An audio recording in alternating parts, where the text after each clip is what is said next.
Hello guys, स्वागत है आपका विलेज वाली टीचर यूट्यूब चैनल पर। हाय, मैं हूं किरण शर्मा और सबसे पहले आपका दिल से बहुत धन्यवाद जो आप लोगों ने इतने कम समय में मुझे इतना प्यार दिया। और ये आपका जो प्यार है ये मुझे नेक्स्ट वीडियो बनाने के लिए मोटिवेटेड रखता है। आपका दिल से आभार। ठीक है, बहुत ही कम समय में आप लोगों का इतना प्यार है तो मैं अब अपना जो है द बेस्ट देने की पूरी कोशिश करूंगी कि 20 अगस्त तक पहले जो हमारे चैनल पर जो बच्चे जुड़े हैं उनका हर हालत में सीटेट क्लियर हो। देखिए, मेहनत आपकी होती है, टीचर हमें सिर्फ एक गाइडेंस करता है, मोटिवेटर के रूप में होता है कि हम किस डायरेक्शन में काम करें, ठीक है, जिससे हमारा जो सीटेट का एग्ज़ाम है वो हम क्रैक कर पाएँ। टीचर हमेशा गाइडेंस करेगा, मेहनत आप लोगों की होती है, लेकिन क्या है किस प्लेटफॉर्म पर रहकर हम किस तरीके से अच्छे से नोट्स बना के डेली क्लासेस लगा के एक चीज़ पर एक प्लेटफॉर्म पर हम डटे हैं, एक ही टीचर से पढ़ रहे हैं, एक ही टीचर की छत्र छाया में है, तो वहाँ पॉसिबिलिटीज़ ज़्यादा होती है कि हम हर चीज़ को वहाँ आसानी से सीख सकते हैं। विश्वास बनाए रखने के लिए आपका दिल से आभार। ठीक है, आज जो हमारा जो फैमिली है, हमारा विलेज वाली टीचर फैमिली है, ये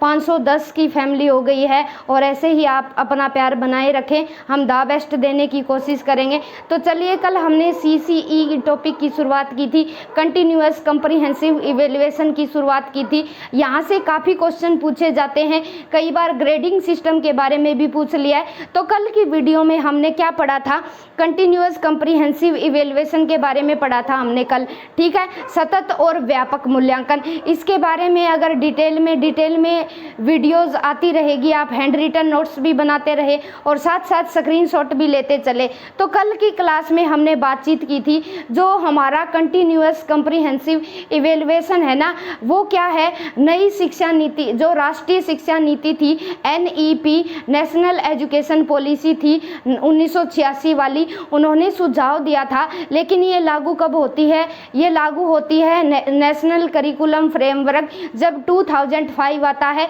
तब ये लागू होता है CCE पैटर्न। अब ये लागू करने वाली कौन सी संस्था है, इसके बारे में हम पढ़ेंगे और इनकी क्या वेटेज रहती है, किस किस फील्ड में कितनी प्रकार की परीक्षाएं होती है और उन परीक्षाओं की क्या करैक्टरिस्टिक्स है, क्या विशेषताएं हैं, उनके बारे में आज हम जानेंगे। तो चलिए शुरू करते हैं। जो CBSE है, CBSE ही हमारा क्या है, जो सीटेट का एग्ज़ाम है वो कंडक्ट करवाती है, central board school of education. ठीक है, तो ये जो CBSE संस्था है ये बहुत बड़ी संस्था है। इन्होंने 9th और 10th में 2010 और 11 में लागू किया था। NCF आता है हमारा 2005 में लागू होता है, फिर 2009 में भी आया था एक। और लेकिन जो CBSE बोर्ड है, इन्होंने 9th और 10th में एक बार के लिए CCE जो है कंटिन्यूअस कॉम्प्रिहेंसिव इवेल्युएशन को लागू करके देखा था कि क्या फीडबैक आएंगे और क्या आउटपुट मिलेंगे। उसके बाद ऑल ओवर सभी क्लासेस पे लागू कर दिया गया था।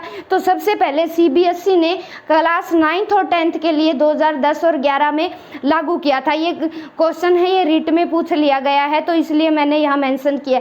तो नेक्स्ट क्या है, जो CCE है, तो नेक्स्ट क्या है, जो CCE है हमारा कंटिन्यूअस कॉम्प्रिहेंसिव इवेल्युएशन, ये वर्ष में कोई भी सेशन है, ठीक है, वर्ष में 2 बार परीक्षाएं कंडक्ट करवाता है और ये इनका अपना तरीका होता है। हर स्टेट का अलग तरीका होता है, लेकिन जो CE का जो पैटर्न है ये CBSE के जितने भी स्कूल है ऑल इंडिया में वहाँ पर लागू होती है ये चीज़ें। तो CCE क्या है, 2 तरह की परीक्षाएँ लेता है। नंबर 1 फॉर्मेटिव असेसमेंट, ठीक है, नंबर 2 है समेटिव असेसमेंट।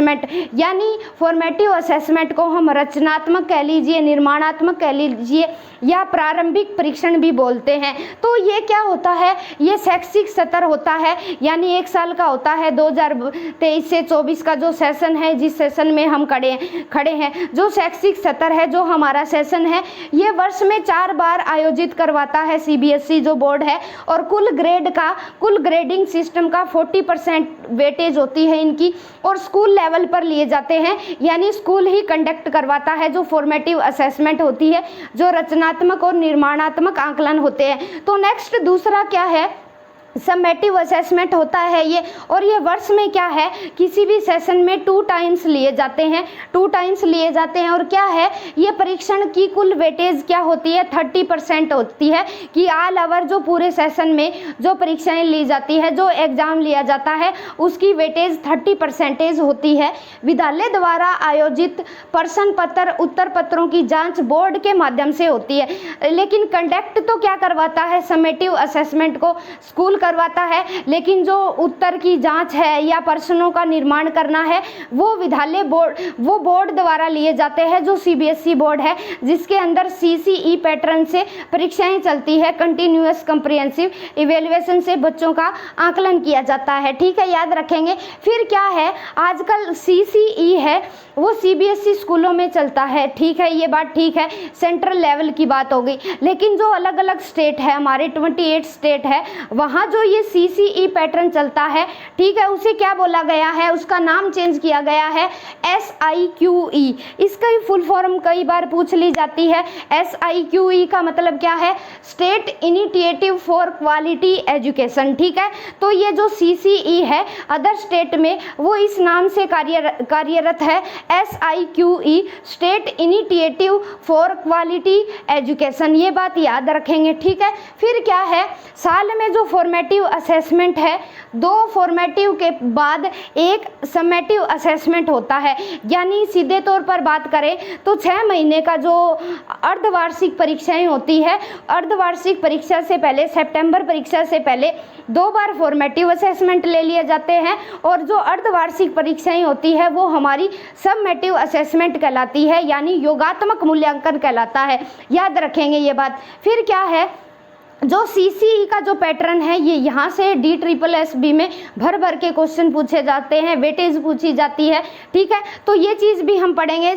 और कई बार 2000 सीटेट का जो 2012 का क्वेश्चन पेपर था, वहाँ भी ये क्वेश्चन पूछा गया कि फॉर्मेटिव असेसमेंट का कितना अधिभार होता है, कितनी वेटेज होती है। तो हम कोई भी चीज़ स्किप नहीं करेंगे, एक्स्ट्रा पढ़ने में कोई बुराई नहीं है। CCE का जो पैटर्न है, ये जो करिकुलम को 50-50% में बांट दिया, ठीक है। हमने अर्धवार्षिक परीक्षाएं ले ली, फिर एनुअल एग्जाम ले लिए जाते हैं, जो 50-50% होती है, उसको जो CCE पैटर्न है, ये क्या है कि जो हाफ हाफ में बांट दिया। जो FA1 है उसकी क्या वेटेज है, 10%, FA2 होगा उसके बाद, ठीक है। ये 3-3 महीने में लिए जाते हैं, 3 महीने में एक ले लिया, फिर 3 महीने बाद एक ले लिया, और फिर उन दोनों का निचोड़ समेटिव असेसमेंट होता है, जो अर्धवार्षिक परीक्षाएं होती है। दूसरा FA हो गया, यानी फॉर्मेटिव असेसमेंट हो गया, इसकी भी 10% वेटेज रहेगी। फिर जो तीसरा होता है, ये ऐसे होता है, यानी समेटिव असेसमेंट, अर्धवार्षिक परीक्षाएं होती है,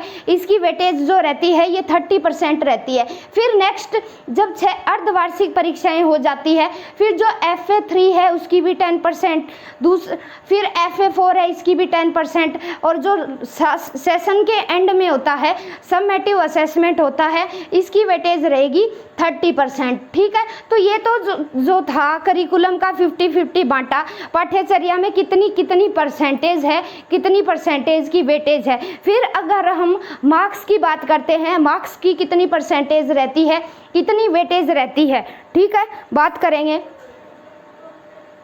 तो FA है, फॉर्मेटिव असेसमेंट है, इसका 40% वेटेज रहेगी, ठीक है। और समेटिव असेसमेंट है, इसकी 60% वेटेज रहेगी। याद रखना, CCE 2 प्रकार की परीक्षाएं कंडक्ट करवाता है, फॉर्मेटिव असेसमेंट और समेटिव असेसमेंट, और ये वर्ष में 6 बार आयोजित की जाती है।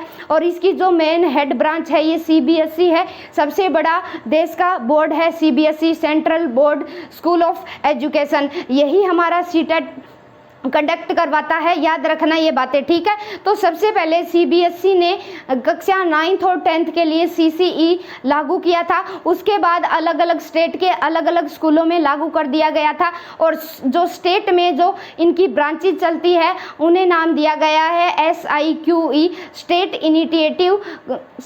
इनिशिएटिव फॉर क्वालिटी एजुकेशन, ये बात याद रखेंगे, ठीक है। अब पढ़ेंगे हम नेक्स्ट, क्या पढ़ेंगे हम, ग्रेडिंग सिस्टम पढ़ेंगे। ठीक है, ग्रेडिंग सिस्टम कि अगर बच्चे के 90 से 100 तक मार्क्स है तो उसको क्या ग्रेड देना चाहिए, 81 से 90 तक है उसको क्या ग्रेड देना चाहिए। अब ये टॉपिक ख़त्म करने के बाद हम CCE का निचोड़ निकालेंगे। लगातार जो कंटिन्यूअस कम्प्रिहेंसिव इवैल्यूएशन है वो क्या होता है, उसमें कौन कौन से एस्पेक्ट शामिल होते हैं उनके बारे में भी पढ़ेंगे। तो चलिए पढ़ते हैं, शुरुआत करते हैं। तो चलिए हम बात कर चुके हैं जो FA है और जो SA है, दोनों की वेटेज कितनी होती है, कितनी वेटेज होती है, FA की कितनी वेटेज होती है और साल में कितनी बार लिए जाते हैं। तो अब हम बात करने वाले हैं जो CCE का जो ग्रेडिंग सिस्टम है उसके बारे में बात करने वाले हैं, क्योंकि CCE क्या कहता है कि मार्क्स के स्थान पर बच्चों को ग्रेड दिया जाए ताकि कोई भी बच्चे हैं वो फेलियर महसूस ना करे। ठीक है, ग्रेडों से बच्चों को आंका जाए। तो चलिए CCE का जो ग्रेडिंग सिस्टम है वो इस तरह से है। अगर बच्चा 91 से 100 तक मार्क्स लाता है तो उसे A1 ग्रेड दिया जाता है। ठीक है, A+ लिखा जाता है, कई बार A+ भी लिख देते हैं, लेकिन जो CCE का जो रियल जो ग्रेडिंग सिस्टम है वहाँ A1 ही शो किया जाता है, ये बात ध्यान रखेंगे आप। फिर क्या है, 81 से अगर 90 के बीच बच्चा स्कोर करता है शैक्षिक सत्र में, फिर वहाँ A2 दिया जाता है बच्चे को। अगर बच्चे के 71 से 80 तक बच्चे के नंबर है तो वहाँ B1 ग्रेड दिया जाता है। ठीक है, फिर है 61 से अगर 70 तक बच्चे को है वहाँ B2 ग्रेड दिए जाएंगे। ठीक है, अगर बीच में रहता है या इतने नंबर आते हैं। फिर है अगर बच्चा 51 से 60 तक नंबर अचीव करता है तो उसे देते हैं हम C1। फिर क्या है, 41 से अगर 50 तक है तो उस बच्चे को ग्रेड दिया जाता है C2। फिर क्या है, अगर 50% से बच्चा नीचे चला आया 33 से 40, ठीक है, अगर 33 से 40 पे आता है बच्चा, यहाँ देखो 3 नंबर गायब है, मिसिंग है, यहाँ 31 और 32 का मेंशन नहीं कर रखा CCE में, ये बात खास ध्यान रखेंगे। कई बार क्या है, हमें उलझाने के लिए ये चीज़ें मेंशन कर दी जाती हैं। यहाँ लिखा हुआ है नेक्स्ट 33 से 40, यहाँ अगर बच्चा इतने मार्क्स अचीव करता है तो उसे हम D ग्रेड देंगे। फिर क्या है, 21 से 32 यहाँ दिया जाता है बच्चे को E1। ठीक है, फिर है अगर 20 से कम बच्चा अचीव करता है, बिल्कुल ही डल है, तो वहाँ E2 दिया जाता है। तो ये CCE का ग्रेडिंग सिस्टम है। यहाँ DSSB के साथ साथ CTET में भी काफ़ी क्वेश्चन पूछे जाते हैं, ग्रेडिंग सिस्टम के बारे में पूछ लिया जाता है, क्योंकि CCE मस्ट है, कंपलसरी है CTET के लिए, यहाँ से काफ़ी क्वेश्चन पूछे जाते हैं। फिर क्या है, जो समेटिव असेसमेंट होता है, ये अंतिम असेसमेंट होते हैं, इन्हें संकल्पनात्मक मूल्यांकन भी बोला जाता है। और हमने बात की CBSE ने कक्षा 9th और 10th के लिए तो 2010 में और 2010 और जो 11 का जो सेशन था वहाँ CCE को लागू कर दिया था। और जो बाकी कक्षा पहली से अगर 5वीं की बात करें, वहाँ कक्षा 1st to 5th में, ठीक है, तो CCE लागू किया गया। 2018 और 19 में CCE लागू किया गया। ये बात याद रखेंगे कि कक्षा पहली से 5वीं तक, ठीक है, PRT लेवल पर कई चीज़ें कई बार पूछ ली जाती है। तो 2018 से 19 का जो सत्र था वहाँ कक्षा पहली से 5वीं तक के बच्चों का क्या है, जो CCE पैटर्न है वो लागू कर दिया गया, याद रखेंगे।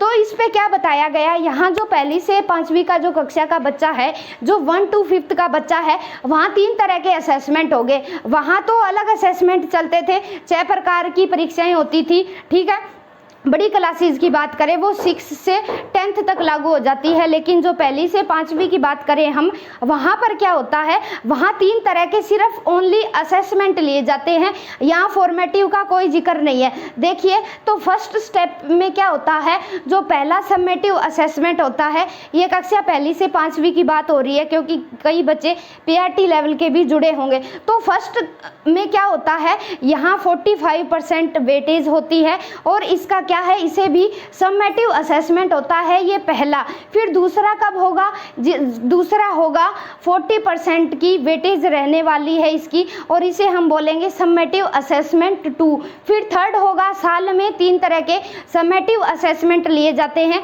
कक्षा पहली से 5वीं के। फिर तीसरा होगा, उसकी परसेंटेज रहेगी 15% और इसे भी समेटिव असेसमेंट 3 का नाम दिया गया है, जो कक्षा पहली से 5वीं का पैटर्न है। ठीक है, तो ये थी सीसीई का ग्रेडिंग सिस्टम। और जो सीसीई किस तरह की परीक्षाएं लेता है, 2 तरह की लेता है।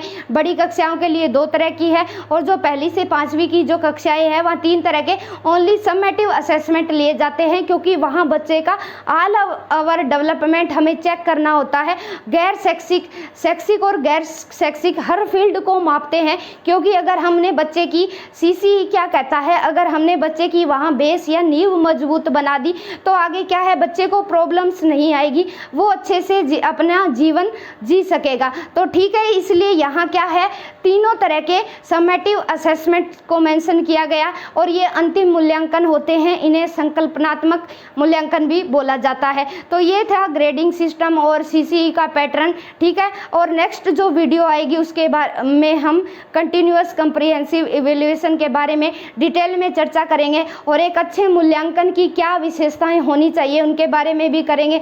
विश्वसनीय होना चाहिए, वैध होना चाहिए, न्याय संगत होना चाहिए, व्यवहारिक होना चाहिए, और 4 चीज़ें, learning for assessment for learning, assessment as learning, जो 4 चीज़ें होती है, अधिगम के रूप में मूल्यांकन, अधिगम के लिए मूल्यांकन, वहाँ से भी क्वेश्चन पूछे जाते हैं, तो उसके बारे में भी हम डिटेल में पढ़ेंगे। Bye bye, thanks for watching. और चैनल पर आए हैं तो पूरी वीडियो देख के जाएं, स्किप ना करें, और वीडियो अच्छी लगती है तो लाइक करें, लाइक करने में कंजूसी ना करें, स्क्रीनशॉट ले सकते हैं ताकि लास्ट समय में हम रिकैप करें तो आसानी हो। Bye bye, thanks for watching.